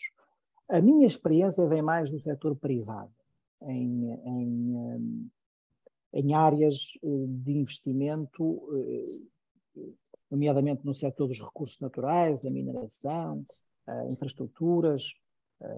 E o que acontece é que muitas vezes não há um contrato só, são vários contratos. É aquela perspectiva do investidor que faz o seu projeto, o seu CAPEX, e depois vai fazer vários contratos. Alguns desses contratos são lump sum, são preço fechado. Mas mesmo quando é só um, ou quando são vários, acaba por ser igual, o risco só está no contratante se a dinâmica que existir for uma dinâmica estável. O que é que eu quero dizer com isso? Vejo muitos casos em que o contratado oferece um lump sum, tem plena consciência que vai ser preciso muito mais, e o que nós temos é um lump sum evolutivo, um lump sum que vai mudar. O escopo aumenta, mas não é um escopo funcional. O valor do projeto não é incrementado. O cliente vai ter que pagar mais, porque ele não foi capaz de definir o escopo de uma forma completa. E, portanto, existem vários riscos de variação de custo associado ao lump sum que continuam com o cliente. Uma engenharia que não está completa, por vezes também alterações de determinadas condições de mercado que no contrato ficaram na responsabilidade do cliente. Portanto, depende de como é que é feita essa contratação. Aquela contratação estável que o John diz respeito, lump sum bem feito, desconto bem definido, tudo que sejam fatores de variação de incertezas estão com o fornecedor. Okay?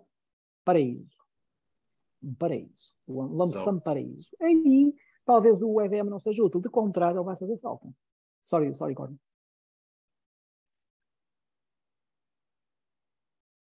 So I'd like to add a little bit to that. Bem, eu gostaria de adicionar um pouco a isso.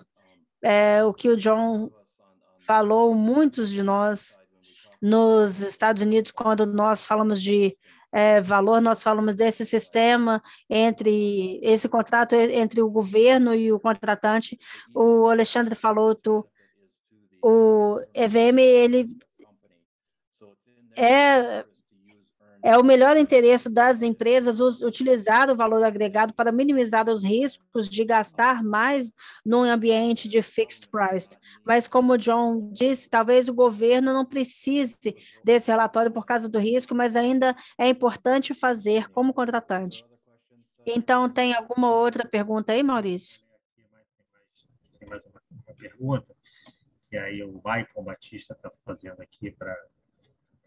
Ele falou para o Alexandre, mas acho que é interessante que o John também fazer a colocação. Eles estão falando até, Gordon, sobre assim, então, para estar perguntando sobre ferramentas, né, softwares que as pessoas poderiam indicar para controle do EVM. Acho que ele gostaria de ter algum nome de ferramenta, e isso, inclusive, era uma questão que a gente estava querendo trazer aqui como uma ideia de futuramente a gente poder falar um pouco sobre ferramentas, né? Então, a pergunta é sobre, enfim, está fazendo pergunta sobre ferramentas aí que usualmente são utilizadas para controle do EVM em grandes projetos. Yeah, so I think Alex ought to be, because I mean, I'm familiar with. Eu acho que o Alex, eu estou familiarizado com ferramentas que são utilizadas nos Estados Unidos. Eu posso dizer, em geral, para mim, a mais importante da agenda, né, do cronograma. Se você vai usar um sampling Primavera, um processo de Microsoft, essas têm ferramentas que podem ser adicionadas ao sistema para ajudá-los a trabalhar com esse valor. Mas outras coisas também ter essa interface dessas ferramentas de cronograma com as suas ferramentas de contabilidade. Então, nos Estados Unidos, provavelmente um projeto que você trabalha com Primavera, e depois você tem a Deltek, uma ferramenta chamada Open Plan e Cobra. Open Plan é a de cronograma e a Cobra é a do financeiro. Então, se você tem a sua contabilidade, o seu cronograma e a sua engenharia de valor agregado, todos trabalhando juntos, vocês podem fazer isso de uma forma bem eficiente. Mas, Alexandre, eu acho que você pode saber alguma que pode usar no Brasil. Obrigado, João. Portanto, eu concordo que há dois níveis, não é? Dois níveis. O nível da programação, do scheduling, que o John mencionou, a ferramenta de base, onde se vai fazer o cronograma, onde se vai integrar o orçamento com o cronograma. As que eu vejo a ser mais utilizadas, portanto, eu repito outra vez, ter o cronograma e carregar o orçamento no cronograma. As que eu tenho utilizado mais é o Primavera para projetos CAPEX, de grande investimento, e também o sistema Microsoft Project Server, são os que eu tenho visto ser mais utilizados. Depois, há a ferramenta de análise, a ferramenta que vai sacar a base de dados de programação do orçamento. Há um também, estavam agora a recordar em África, é o CCS, Civil Construction Software, também é utilizado bastante em África, e não só, também na Europa. Mas depois há essas ferramentas de scheduling, como a Primavera, como o Project, CCS e outras, elas têm os indicadores base da EVM, estão lá, mas elas não estão construídas para fazer um reporting especializado em EVM. Okay? E aí aparece um segundo nível, que é o software que saca os dados da base de dados do sistema de programação, de scheduling, e faz o reporting, a análise, os gráficos, as previsões. Aí eu vejo um software mais especializado. Eu sei que há alguns pacotes disponíveis nos Estados Unidos.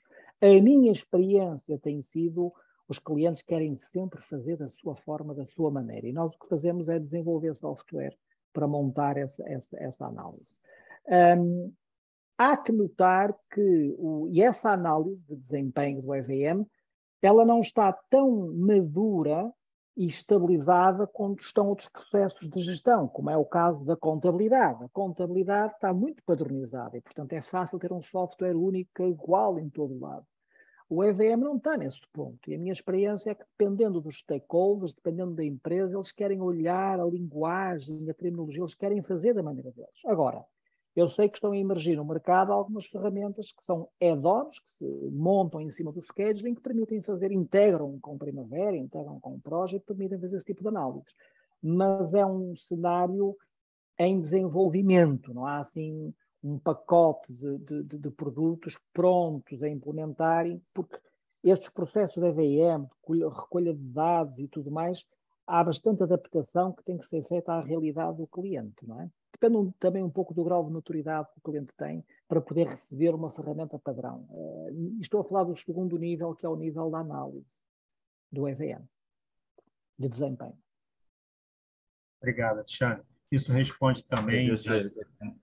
I know, Mauricio, that you need to end this here quickly. Maurício, eu sei que você precisa terminar, mas o que poderia ser interessante para a CPM pensar, nós temos um número de patrocinadores que têm pacotes de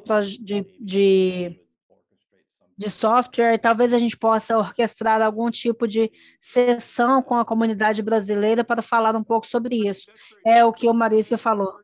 Sim, isso é verdade. Se você for no nosso website, se for no meu cpm.org, pode colocar isso no chat, vocês vão ver os nossos patrocinadores e que incluem Primavera, Delta, Encore.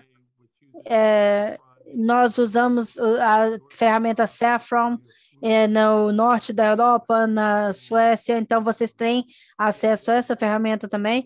Então, tem alguns patrocinadores, assim também como ferramentas específicas para fazer análise de risco. Então, tem algumas ferramentas muito boas e nós podemos fazer uma revisão disso. Isso poderia ser interessante.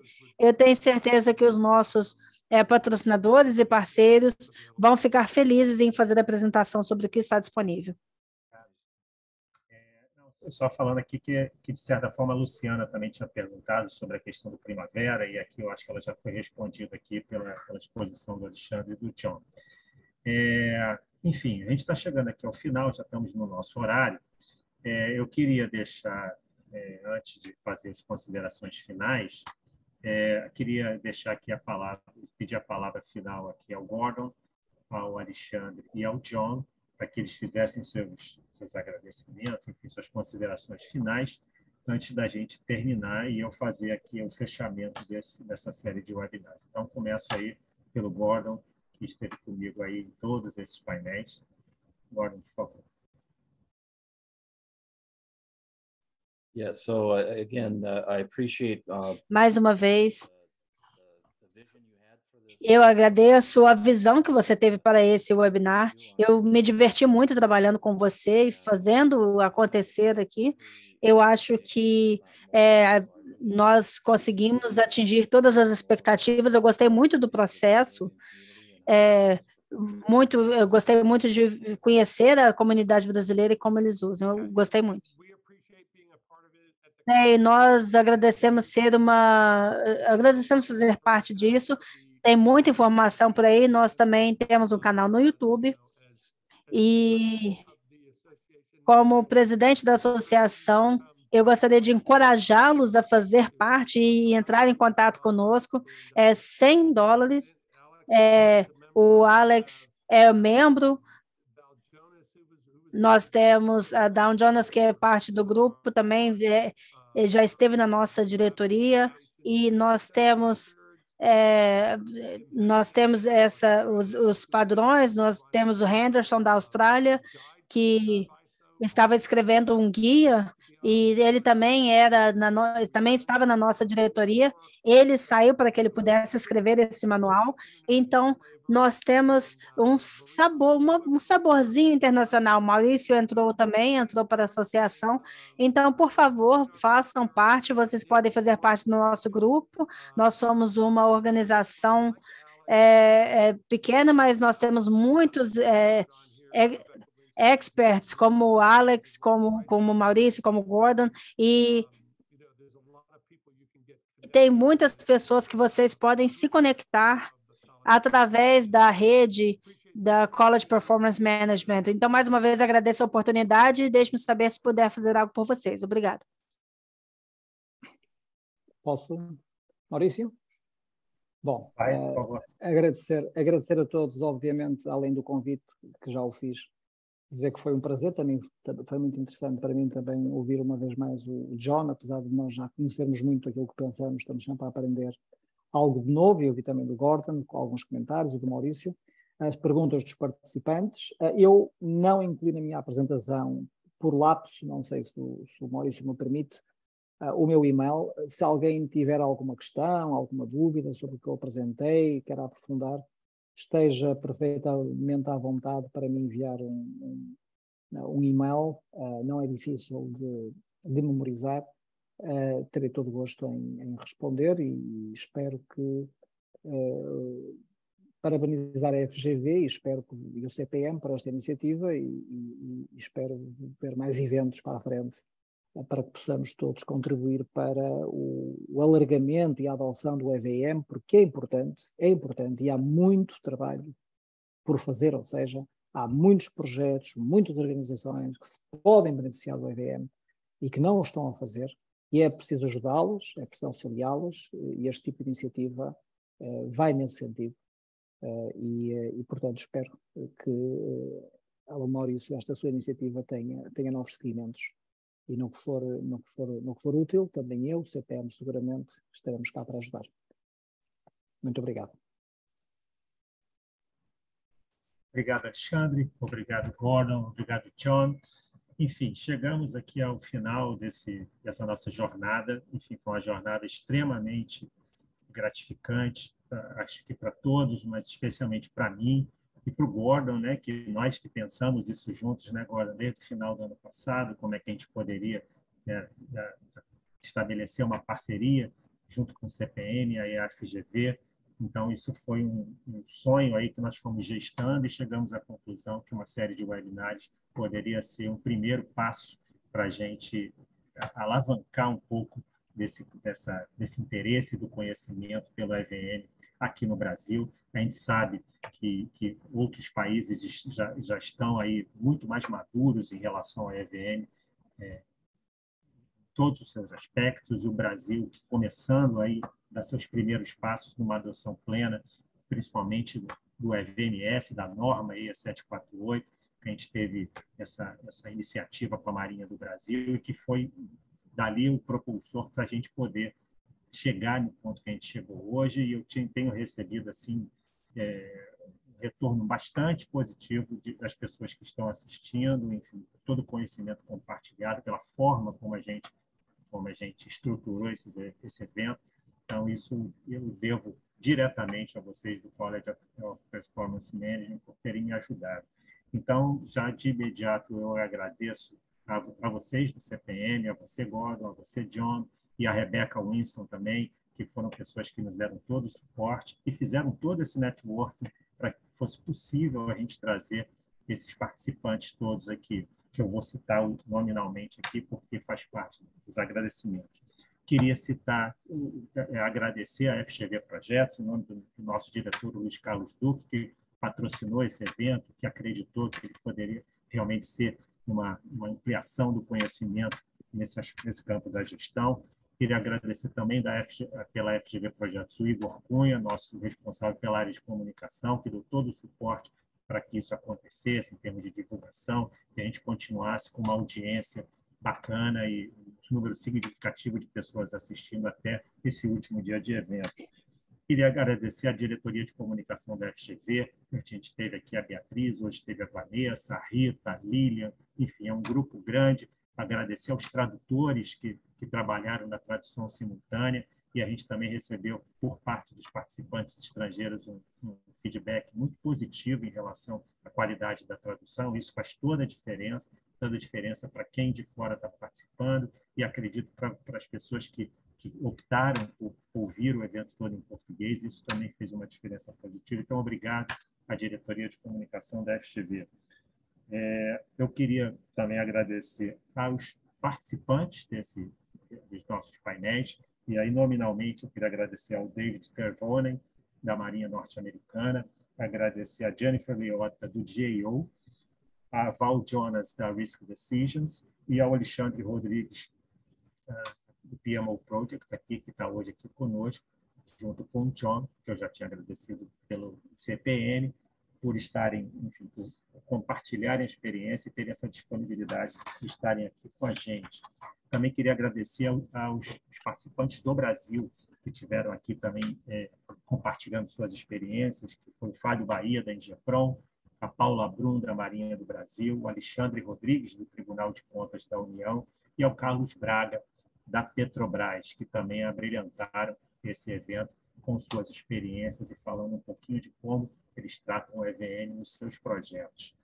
Queria, e particularmente, agradecer à Marinha do Brasil e a Engeprom, porque, como eu falei antes, esse projeto pioneiro da Marinha na adoção plena do EVN, que ainda estamos aprendendo a usar, com todos os seus pontos positivos e também as melhorias que são necessárias dentro de um projeto dessa envergadura. Agradecer à Marinha Engeprom por acreditarem no EVN e fazerem aí já expandindo até para novos projetos, além dos primeiros que a gente apoiou, né, no uso e na adoção da norma EIA 748. E, finalmente, e mais importante de tudo, agradecer a todos vocês que nos apoiaram, que assistiram à audiência toda que a gente teve ao longo dessas 5 semanas. Foi uma alegria para mim realmente estar aqui moderando. Creio que tenha sido uma alegria também para o Gordon e para todos do CPM por terem estado ao nosso lado aqui nesse projeto, né? Foi um projeto executado e finalizado com sucesso, eu tenho certeza. Então, pessoal, muito obrigado pela participação. Obrigado a todos que deixaram perguntas, todos que assistiram pelo Zoom, pelo YouTube. Deixo meu boa noite, muito obrigado. E até a próxima, que será em breve, né, Gordon? Se Deus quiser. Um abraço.